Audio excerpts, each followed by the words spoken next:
Toujours dans le cadre du cours sur Aristote et les figures du bien, voici maintenant quelques conseils de méthode concernant le premier type du sujet qui vous sera posé. Donc je rappelle, vous aurez deux sujets au choix et le premier sujet sera une question. Donc quelques points de méthode concernant le traitement de la question. Pour cela, nous allons nous appuyer sur un exemple. Donc c'est un exemple de sujet possible qui ne sera pas donné, évidemment. Donc le bien peut-il être un objet de définition pour Aristote? Donc c'est un sujet, comme vous voyez, très général et qui pourrait être traité avec ce que nous avons vu pendant les séances de ce CM. Comment procéder lorsque l'on est face à une telle question? Je vous conseillerais de ne pas vous lancer tout de suite dans la rédaction, même si immédiatement des connaissances vous viennent et que vous pensez que le sujet est facile, mais de consacrer 10 minutes environ au moins à une exploration du sujet. Cette exploration, en fait, consiste à sélectionner les connaissances et cela est très important parce qu'il ne s'agit pas de faire un résumé de tout ce qui a été vu dans le cours, mais de sélectionner ce qui va être pertinent pour le sujet posé. Et donc, d'où l'importance de cette phase d'exploration afin de ne pas vous laisser entraîner dans un hors-sujet. Ensuite, il s'agira de rechercher la problématique et ceci se fait au moment d'exploration parce que vous vous rendez compte, en sélectionnant les connaissances pertinentes, de l'organisation que vous pourrez donner à votre réponse à la question et si tout se passe bien, à la détermination de ce qui est véritablement problématique dans le sujet. Ensuite, le deuxième moment de la phase d'exploration sera la constitution du plan.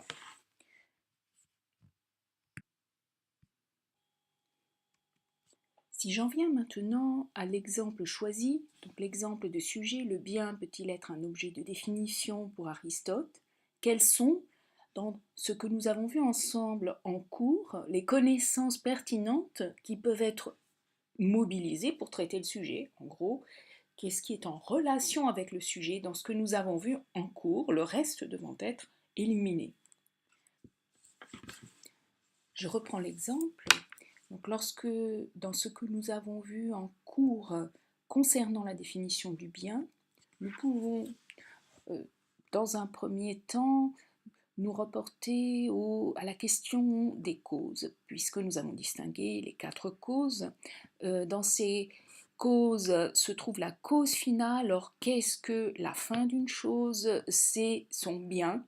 Et donc nous pouvons nous reporter en fait à la 3e partie de l'introduction, donc la question du bien, et c'est là que nous avions parlé donc des 4 causes et en particulier de la cause finale. En particulier, nous avions abordé l'intervention de la cause finale dans la nature, dans la conception aristotélicienne de la nature, puisque pour Aristote, la nature agit en vue d'une fin, mais il ne s'agit pas néanmoins d'une action consciente, il ne s'agit pas de personnifier la nature, mais simplement, spontanément, l'être naturel tend à réaliser son bien propre et son bien propre, la réalisation de sa fin. Donc la nature agit en vue d'une fin.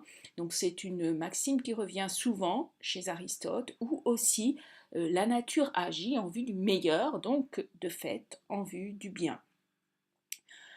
Autre aspect du cours qui peut servir à la question de la définition du bien.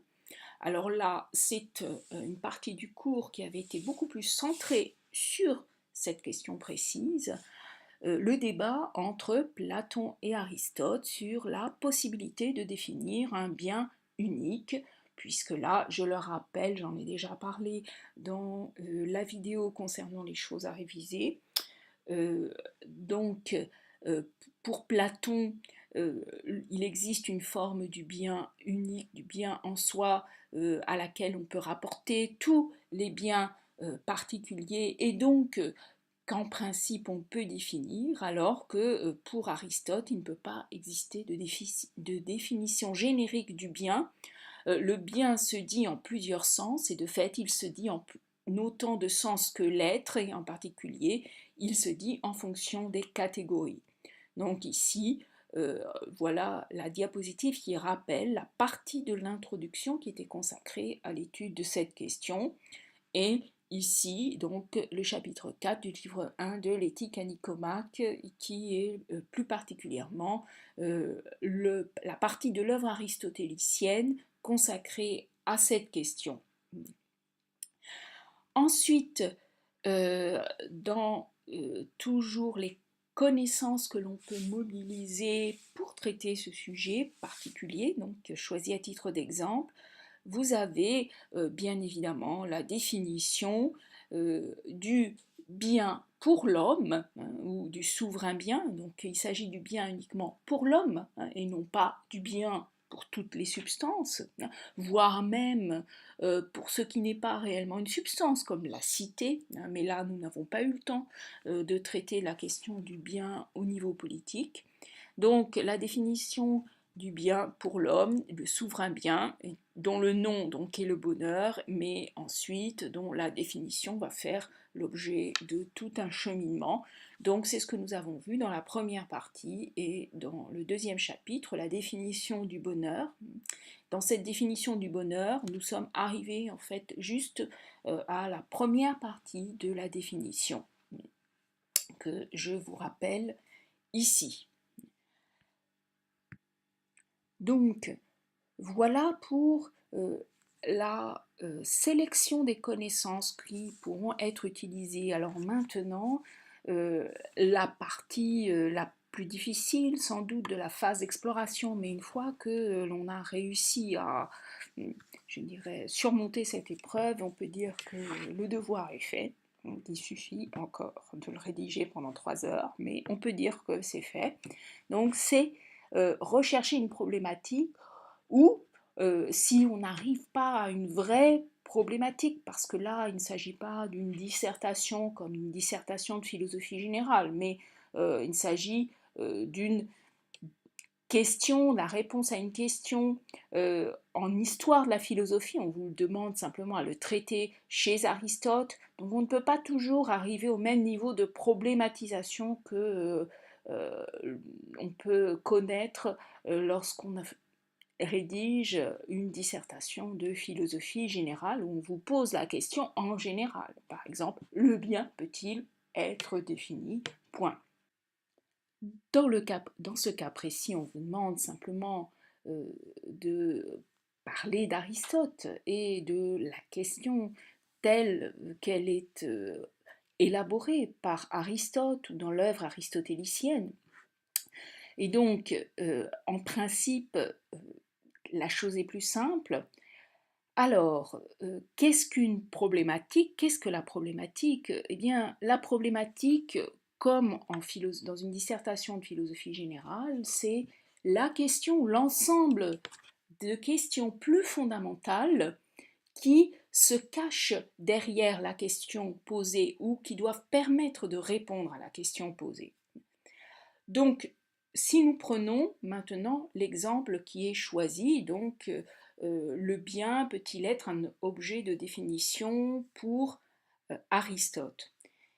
Eh bien, nous pouvons, d'après ces connaissances que nous avons sélectionnées, nous pouvons tout de suite voir qu'il y a une forme de contradiction. En effet, lorsque l'on étudie les causes chez Aristote, il apparaît que le bien est relativement facile à définir, puisque Aristote distingue 4 causes. Parmi ces 4 causes, l'une est la cause finale, donc la fin en vue de quoi la chose existe, ou la fin en vue de quoi la chose est faite, et le bien s'identifie plus ou moins à la fin, ou tout au moins à la réalisation de la fin. Qu'est-ce que le bien de la chose? C'est ce pourquoi elle est faite, ou ce pourquoi elle existe. Donc, c'est à première vue assez facile à définir. Et pourtant, par ailleurs, nous trouvons chez Aristote des textes, des réflexions visant à montrer qu'il ne peut pas y avoir de définition générale du bien, alors que c'est le cas chez Platon. Donc il y a effectivement une contradiction. Et c'est une problématique dans le sens où on peut élaborer une réponse à la question qui aura pour objectif de résoudre cette contradiction apparente chez Aristote. Peut-on définir le bien uniquement à partir de la cause finale, ou au contraire faut-il considérer que le bien ne peut pas être défini? Ou bien ne faut-il pas en fait distinguer chez Aristote plusieurs niveaux de définition? Un niveau par lequel le bien est défini ou semble être défini, et un niveau qui en fait empêche une définition du bien, tout au moins en général. Donc ici vous avez une problématique, et je dois avouer que c'est une problématique de fait assez profonde, qui demanderait une certaine connaissance d'Aristote pour être trouvée par elle-même. Mais je peux vous donner un autre exemple de sujet, et un autre exemple de problématique peut-être plus facile à trouver. Alors, je ne mets pas de diapositive pour ne pas embrouiller les choses, mais un autre exemple de sujet qui pourrait tout à fait être donné. Un sujet du type l'homme chez Aristote, ou qu'est-ce que l'homme chez Aristote? Alors, si vous avez un sujet de ce genre, alors c'est un sujet piège dans le sens où l'homme chez Aristote, ou qu'est-ce que l'homme chez Aristote? Là, c'est un sujet qui a une réponse évidente. L'homme est défini de façon classique dans l'aristotélisme comme un animal possédant le logos. Alors ce logos qui peut être traduit par raison ou par langage, donc homme possédant la raison ou homme possédant le langage. Donc si un étudiant ou une étudiante face à cette question répondait simplement cela, ce ne serait évidemment pas satisfaisant, parce que ce serait beaucoup trop simple, trop direct, et de fait, il faut se débrouiller pour arriver à donner une réponse qui soit suffisamment construite et suffisamment argumentée, et donc pas simplement répondre comme s'il s'agissait de répondre à un QCM. Et donc, devant un sujet comme l'homme chez Aristote, ou qu'est-ce que l'homme chez Aristote, il faudrait arriver à trouver une problématique. Or, la définition par elle-même est problématique, c'est-à-dire que si l'on prend la définition donc canonique, classique, l'homme anime comme animal doué de logos, eh bien, nous pouvons voir que cette définition apparemment simple est pourtant plus complexe, car si l'homme est doué par nature de raison, tous les hommes ne l'exercent pas au même niveau. C'est-à-dire que tous les hommes, tout en possédant la raison, parfois ont un comportement irrationnel, voire même un comportement bestial. Nous n'avons pas eu malheureusement pas le temps de parler de la bestialité, cela faisait partie du programme pour cette année, mais bon, c'est pas possible, vous pourrez l'étudier sans doute plus tard. Donc, la question posée par,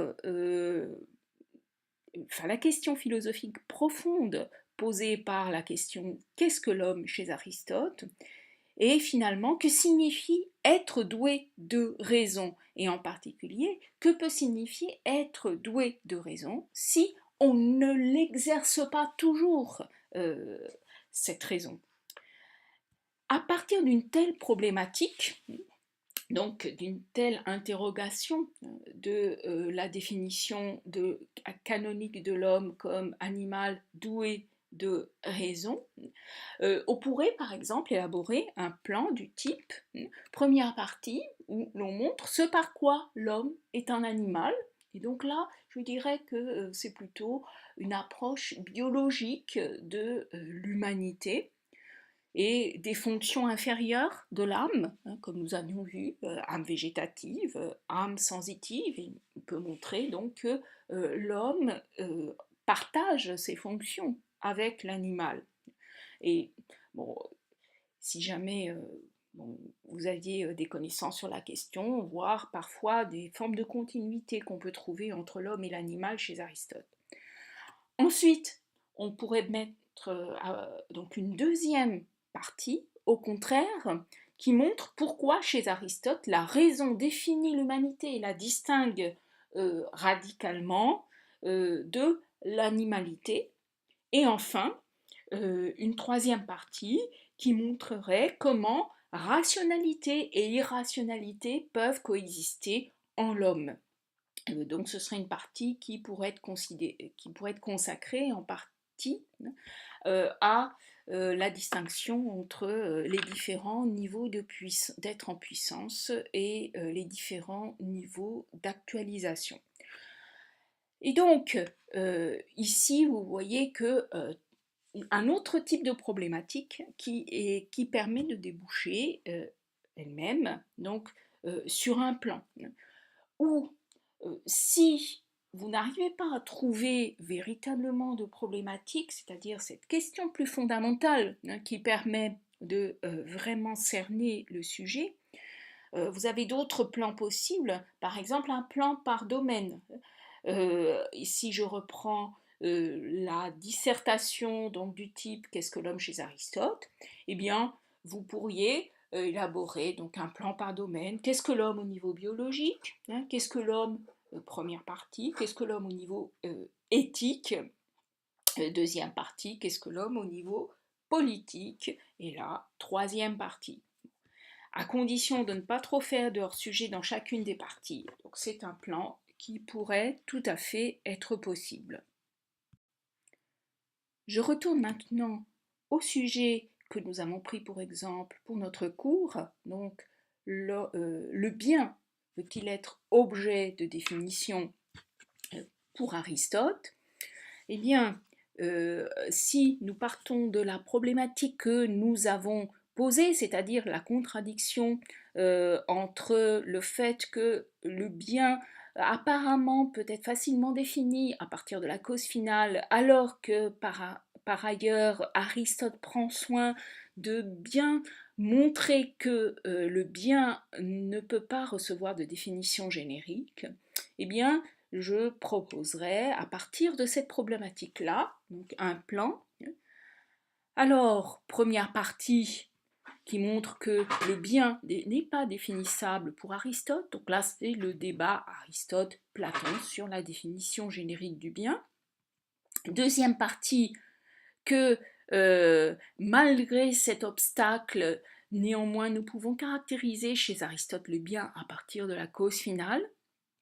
Et enfin, donc troisième partie, c'est la partie qui cherche à voir comment il est au niveau théorique possible de concilier ces deux niveaux d'analyse.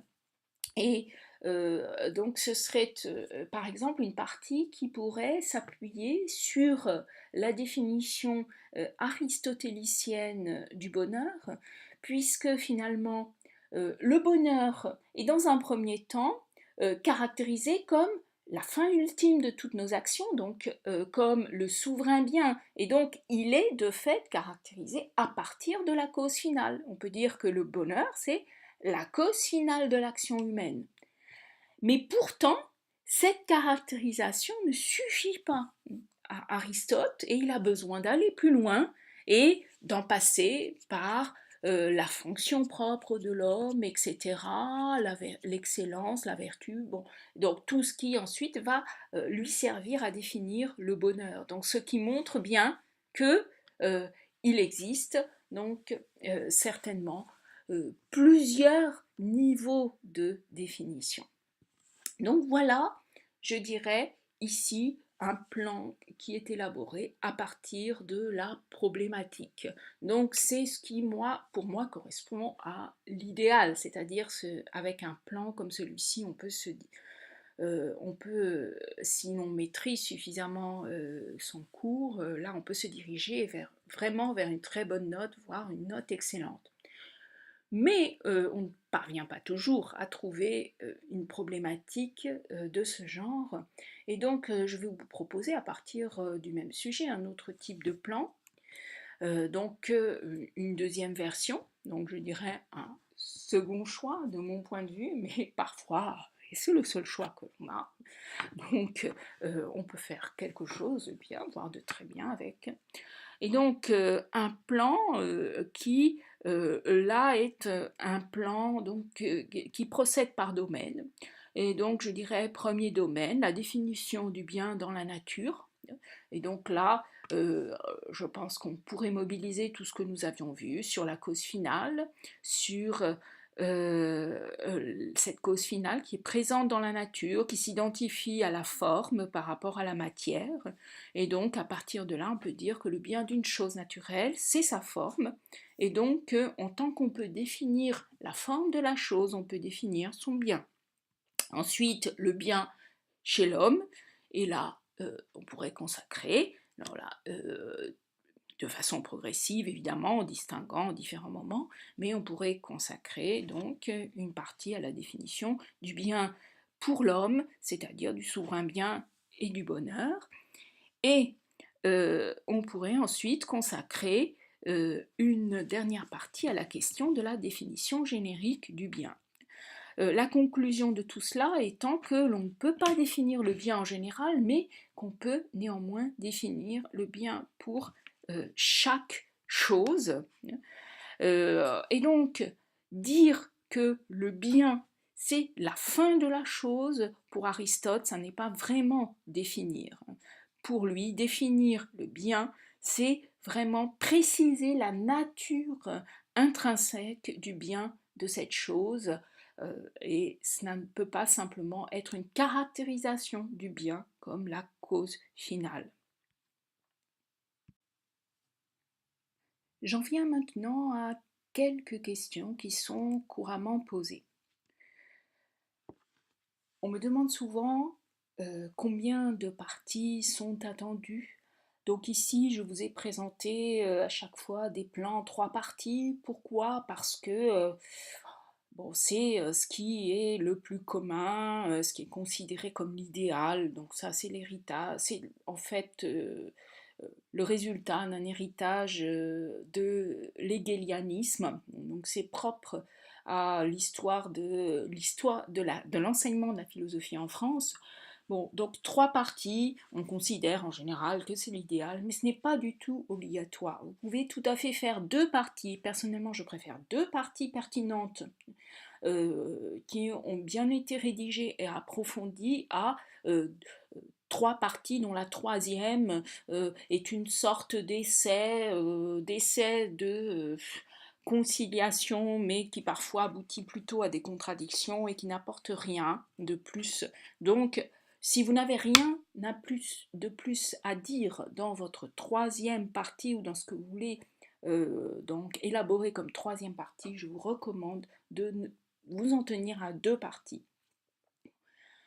Ensuite, autre question que l'on pose souvent, faut-il seulement parler de l'auteur? Peut-on parler d'autres auteurs? Donc ici, là, vous voyez tout de suite que non, puisque là, par exemple, eh bien, c'est un sujet qui amènerait à parler de Platon, par exemple.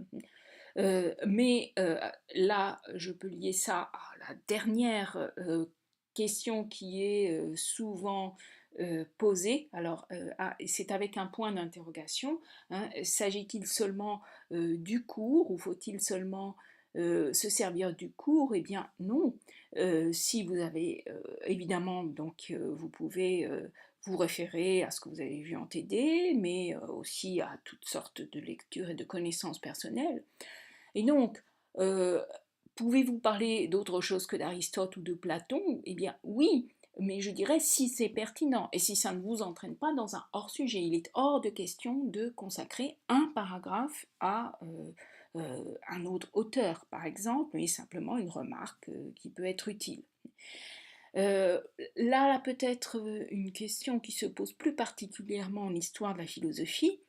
Pouvez-vous parler d'auteurs qui ne sont pas de l'époque, hein, voire qui sont postérieurs, mais dans la même époque globalement? Je dirais par exemple, eh bien, les stoïciens, les épicuriens, hein, ou d'auteurs d'autres époques, je ne sais pas, ce qui pourrait vous venir à l'esprit, Descartes, Kant, etc. Alors, je dirais oui, oui c'est possible, mais là, il faut veiller tout particulièrement à ne pas faire d'anachronisme, hein, et à ne pas mettre toutes les doctrines sur un même plan. Donc là, vous pouvez le faire, mais avec des précautions. Voilà donc la fin des conseils concernant ce qu'on pourrait dire la préparation au brouillon avant de se lancer dans la rédaction.